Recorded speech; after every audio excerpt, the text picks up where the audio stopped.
Selamat siang pemirsa, Anda menyaksikan Breaking iNews bersama saya Bernadetta Ginting. Pemirsa, Wakil Presiden Republik Indonesia Kiai Haji Maruf Amin beserta Gubernur DKI Jakarta Anies Baswedan membahas penanganan virus corona di Jakarta. Kita simak pembahasan selengkapnya berikut ini. Kebijakan tersendiri untuk kawasan Jabodetabek, di mana batas-batas administrasi pemerintahan itu berbeda dengan penyebaran kasus COVID di Jabodetabek. Kemudian yang kami butuhkan, Mbak, kalau terkait dengan pemerintah pusat, pertama adalah mensegerakan untuk mendapatkan status agar kita bisa mengeluarkan peraturan. Kemudian yang kedua, kita mengharapkan agar program-program bantuan yang tadi dibahas bersama dalam ratas itu bisa segera dieksekusi. Kita dalam catatan kita, Pak Wapres, ada 3,7 juta orang yang dalam posisi miskin dan rentan miskin. Mereka terdampak cukup serius dan perlu ada dukungan untuk bisa membiayai kehidupan di Jakarta. Terkait dengan pembatasannya, sebenarnya Pak Wapres selama 2 pekan terakhir ini, kita sudah melakukan pembatasan sosial berskala besar.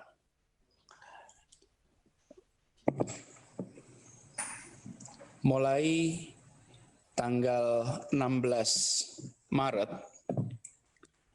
sekolah di Jakarta telah diubah menjadi belajar di rumah.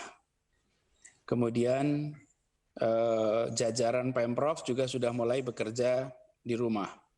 Lalu operasi kendaraan umum di dalam kota itu sudah dikurangi waktunya. Kemudian juga semua tempat wisata itu sudah ditutup, baik yang dikelola oleh pemerintah maupun swasta. Lalu kegiatan-kegiatan yang melibatkan masyarakat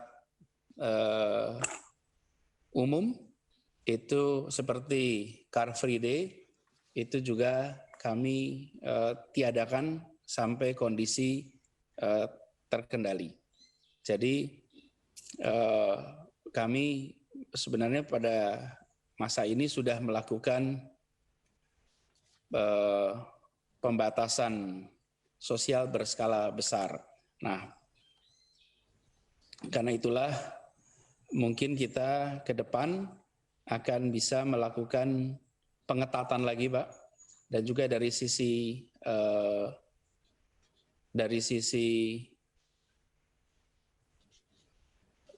penegakan hukum, karena selama ini apa yang kita kerjakan itu belum berbentuk peraturan yang mengikat, sifatnya himbauan.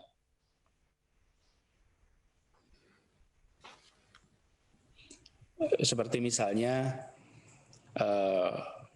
kegiatan perkantoran, maka itu sifatnya himbauan, karena itu kan di luar kewenangan kita. Lalu pembatasan kegiatan-kegiatan berkumpul juga itu sifatnya himbauan, karena itu penegakannya masih sangat terbatas sekali.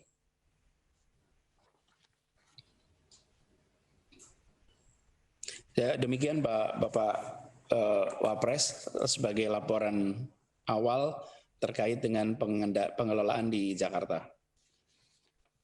Terima kasih Pak Gubernur. Dari langkah-langkah itu, apa sudah ada tanda-tanda penurunan ya? Sudah ada tanda-tanda artinya sudah punya dampak. Apakah masih belum? Sehingga perlu ada langkah-langkah yang lebih agresif atau lebih keras lagi ya. Itu saya kira kalau itu sudah ada tanda-tanda, tinggal bagaimana mempercepat penurunan itu. Kemudian saya juga ingin memperoleh gambaran tadi tentang apakah mengenai misalnya tempat isolasi di Jakarta sudah cukup, apa ada rumah sakit yang melakukan penolakan pasien, ya. Ini saya kira apa masih ada atau sudah tidak ada, artinya tidak ada masalah dengan penyediaan rumah sakit itu. Ya. Kemudian juga yang tadi Bapak Gubernur ceritakan tentang apa itu 37 juta yang miskin, rentan miskin itu. Iya, Pak. 3,7 juta yang miskin dan rentan miskin itu, apakah sudah terdata by name by address? Apa sudah semua kelompok itu sudah masuk atau masih ada yang belum terdata ya? Apa masih ada? Ya. Kemudian kalau misalnya rencana akan memberikan bantuan sosial kepada 3,7 itu seperti apa langkahnya? Seberapa mereka akan diberikan? Apakah semua 3,7 atau kalau memang nanti sharing dengan pusat, apa sudah pernah dibicarakan dengan Menteri Keuangan? Seperti apa pembagiannya antara DKI dan pusat itu? Ya, baik. Ya, barangkali itu dulu. Baik, jadi begini Pak Pres. Pertama mengenai COVID-nya sendiri Pak. Kami melihat ini memang pertumbuhan kasus di Jakarta itu masih tinggi Pak. Dan tadi saya sampaikan juga Pak, kenapa kami melihat bukan saja data dari Kementerian Kesehatan, tapi juga data dari pemakaman Pak. Karena begini Pak, sebagian dari yang terkena COVID ini itu belum tuntas proses pengetesannya.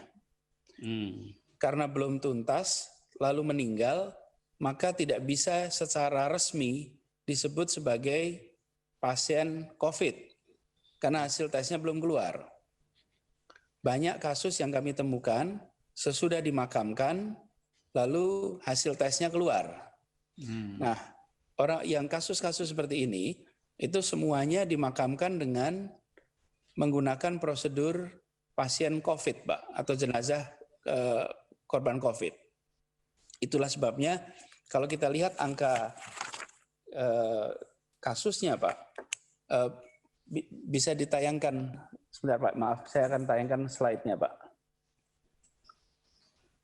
Yang ini, Mas. Ya, Pak Pres, saya akan tayangkan sebuah slide di sini, Pak. Ya, ya. Untuk dilihat berikutnya. Satu lagi. Nah, ini, Pak. Ini sampai dengan tanggal 29, Pak. Kalau Bapak lihat di situ, Pak,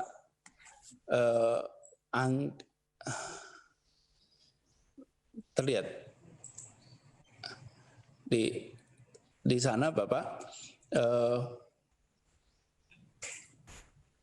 angkanya, Pak, makin hari makin meningkat, Pak. Ini mereka yang menjadi korban. Jadi pertama kali kasus muncul meninggal tanggal 6. Sesudah itu masih 00, lalu tanggal 12 Maret mulai ada 1, lalu 2, lalu itu trennya, Pak, meningkat terus. 4, 7, belasan, puluhan, sekarang sudah setiap hari di atas 40, Pak. Hari ini saja sudah 38 orang, itu pagi tadi, sampai jam 12 siang. Nah, bila kita melihat dari pelajaran di tempat lain, kasus yang confirm selalu lebih kecil jumlahnya dibanding yang senyatanya, Pak. Biasanya setelah 1 bulan kemudian kita baru tahu sesungguhnya berapa jumlah yang terjadi saat ini. Nah, kalau kita proyeksikan, Pak, misalnya bisa dikembalikan, misalnya kita kembali menggunakan jadi angka tadi, Pak. Misalnya saat ini sudah ada 400 orang yang meninggal, sebutlah tingkat kematiannya adalah 10%, maka proyeksi kita yang saat ini sudah ada itu 4.000 kasus, Pak. Bila itu 10% yang meninggal, bila yang meninggal 5%, maka artinya kita ada 8.000 kasus, Pak, di Jakarta ini. Jadi jumlah yang dites positif, hasilnya positif itu tergantung kecepatan kita melakukan testing. Karena yang ditesnya sedikit, maka jumlah yang confirm positif jadi sedikit juga. Kalau yang ditesnya itu banyak dan orang-orang yang mungkin relevan dengan interaksi mereka-mereka yang confirm positif, mungkin kita akan menemukan angka lebih tinggi. Jadi Pak Wapres, pada saat ini di Jakarta kita belum menyaksikan kurva ini merata, kurvanya masih meningkat, Pak. Ini agak mengkhawatirkan.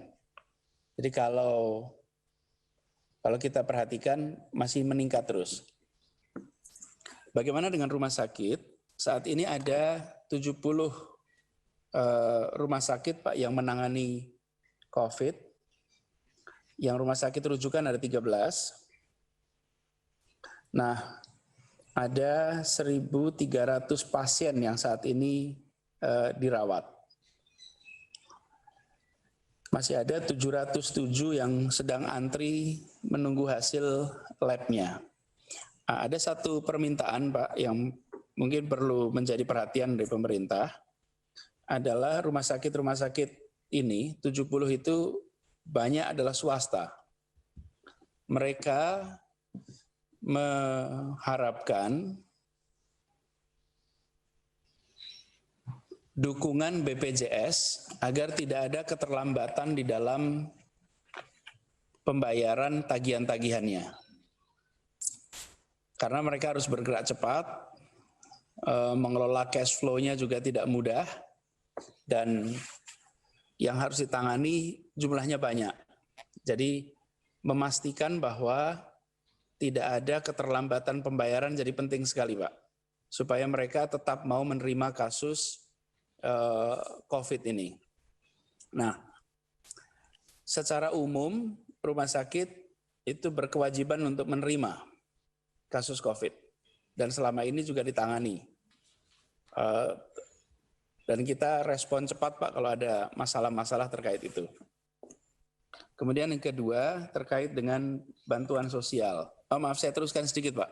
Ya. Terkait dengan ini, terkait dengan penanganan ini, perlu sekali, Pak, di Jakarta ini adalah dukungan untuk kecepatan melakukan testing. Supaya kita bisa mendeteksi lebih awal orang-orang yang terpapar. Banyak dari kasus itu terlambat tahunya, terlambat penanganannya, akibatnya fatal, atau kita terlambat mendeteksi sehingga dia sudah menularkan kepada yang lainnya. Jadi terkait dengan itu ada satu soal BPJS, yang kedua soal dukungan untuk bisa meningkatkan kemampuan testing. Kemudian terkait dengan bantuan sosial, Pak Wapres, kita perlu waktu untuk mengidentifikasi kelompok rentan miskin. Kalau masyarakat miskin di Jakarta itu jumlahnya ada 1,1 juta. Mereka sudah teridentifikasi by name by address di Jakarta ini karena mereka selama ini dapat bantuan dari kita. Tetapi kelompok rentan miskin ini adalah kelompok yang memang selama ini tidak mendapatkan bantuan langsung, Pak. Mereka ini misalnya pengemudi ojek atau pedagang bakso, pedagang-pedagang kaki lima. Mereka selama ini memiliki pendapatan, tapi begitu ekonomi mengalami kontraksi, mereka langsung kehilangan pendapatan. Nah, inilah yang saat ini sedang dikumpulkan datanya, Pak, untuk nanti bisa mendapatkan bantuan dari pemerintah. Pembicaraan terakhir dengan Menteri Sosial, tim DKI dan tim Kemensos mensepakati untuk memberikan dukungan di angka 1 juta rupiah per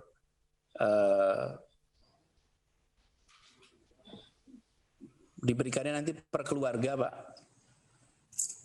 untuk nanti digunakan bersama-sama. Untuk jumlah berapa? Untuk jumlah berapa yang pusat ikut partisipasi?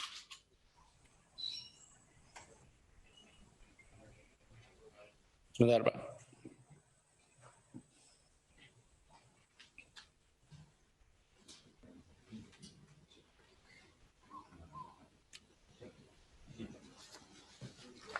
Jadi nilai tepatnya ini, Pak, jumlah orangnya targetnya 2,6 juta, bantuannya 880.000, diberikan selama 2 bulan, bulan April dan Mei, sehingga nilai totalnya adalah 4,576 triliun.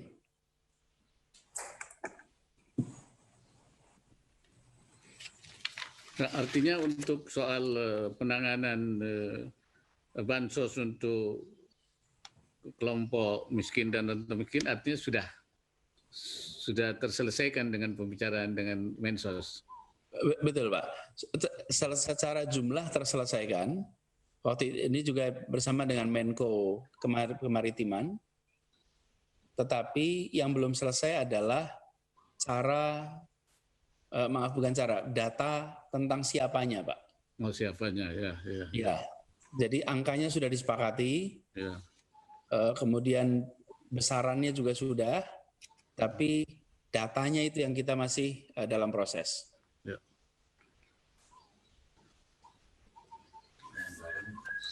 Baik, saya kira Pak Gubernur, ya, terima kasih ini beberapa informasi tentang BPJS. Memang dalam rapat beberapa waktu yang lalu kita sudah minta supaya tunggakan yang sudah jatuh tempo kepada rumah sakit itu supaya dibayarkan, ya. Dan itu sedang dikalkulasi itu. Ya, mudah-mudahan usulan tadi Pak Gubernur supaya rumah sakit itu bisa memberikan partisipasi lebih maksimal. Mudah-mudahan tunggakan BPJS itu bisa segera diselesaikan. Saya sangat mendukung dan memang saya sudah menyampaikan usulan juga. Kelihatannya juga masih sedang sebab ini bagian dari yang menjadi prioritas. Kemudian yang kemampuan testing itu untuk pengetesan. Dan pemirsa, demikian perbincangan Kiai Haji Maruf Amin dengan Gubernur DKI Jakarta Anies Baswedan seputar penanganan virus corona di Jakarta.